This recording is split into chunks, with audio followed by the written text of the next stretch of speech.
Merry Christmas, Happy Hanukkah, Happy Kwanzaa, Happy Holidays. Being stuck at home during the holidays means millions of workers are spending their newfound free time binge watching hit holiday movies. Not Lifetime or Hallmark stuff, just like the real ones. So we got to thinking, what characters from our favorite holiday flicks would make the best and worst coworkers?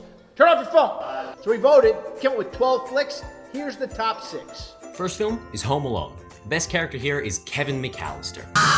Kevin would make a fantastic coworker. At just 8 years old, he's self-sufficient enough to be fully independent and protect an entire 5,000 square foot home from being robbed by 2 seasoned criminals.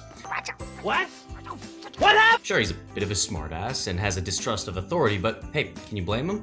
He's quick-witted, creative, and in the end, he always gets the job done. The dude's only 8 years old. We'd like to think that if Kevin ever applied for a job at One Huddle, he'd make a great addition to the team. Yes! Now for the worst coworker, that'd be Harry. That's it! That's it! It'd be easy to pick on Marv because he's universally known as being the dumbest of the 2 robbers. Hello.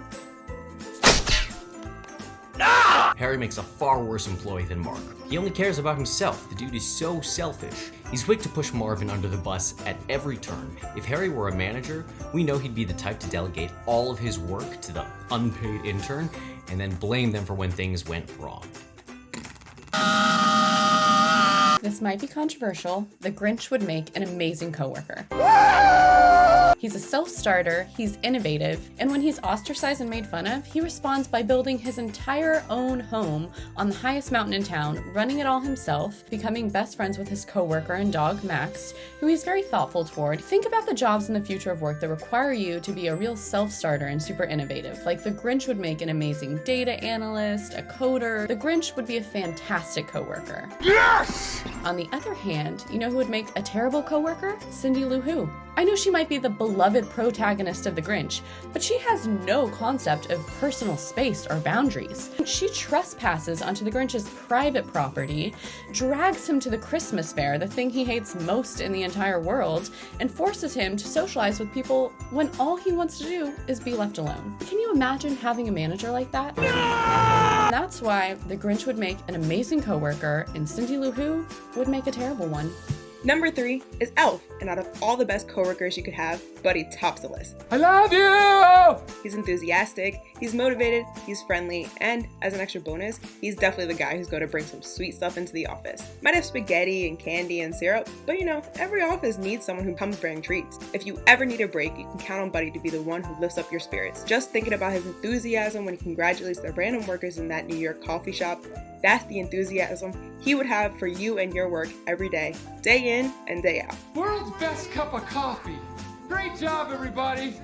Worst coworker from the film, Walter Hobbs. Most people write Walter off as a cold, emotionally unavailable workaholic. You know what? You're right. I think we should call security. Dad's busy right now. The meaning of work-life balance is totally lost on the guy. He goes into the office on Christmas Eve. If he was your manager, he'd likely expect the same level of relentless workplace dedication from all of his employees. But he's your son. What am I gonna do?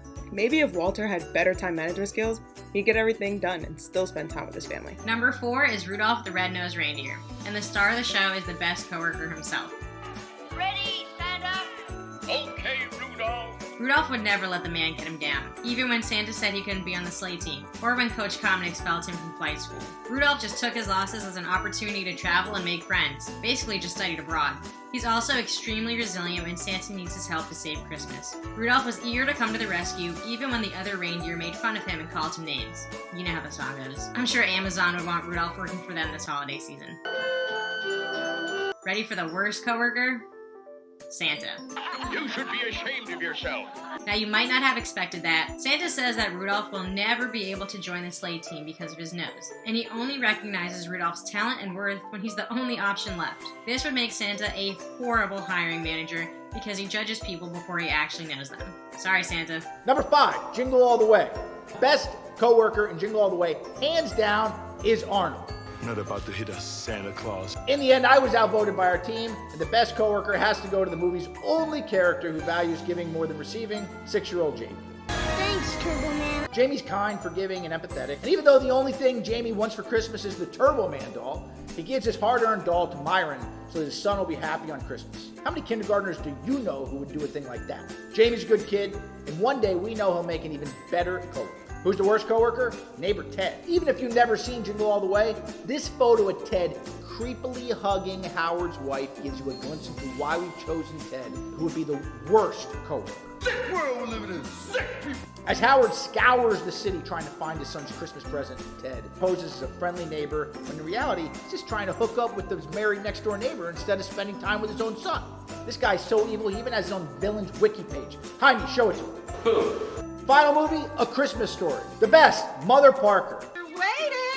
Randy and Ralphie's mother never ate a full meal in her life because she's always tending to someone in that house and that crazy family. Mrs. Parker handles everything that the boys of the family throw at her with grace and poise, even the godforsaken leg lamp.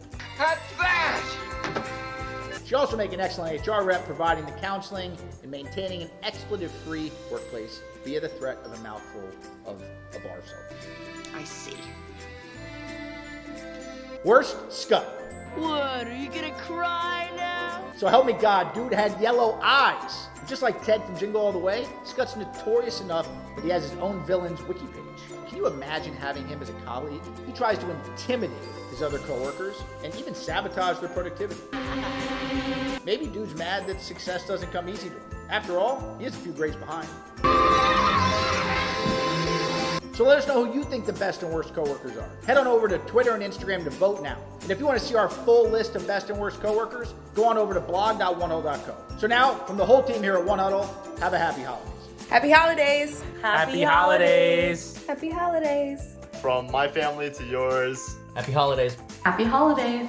Happy holidays. Happy holidays. Happy Holidays!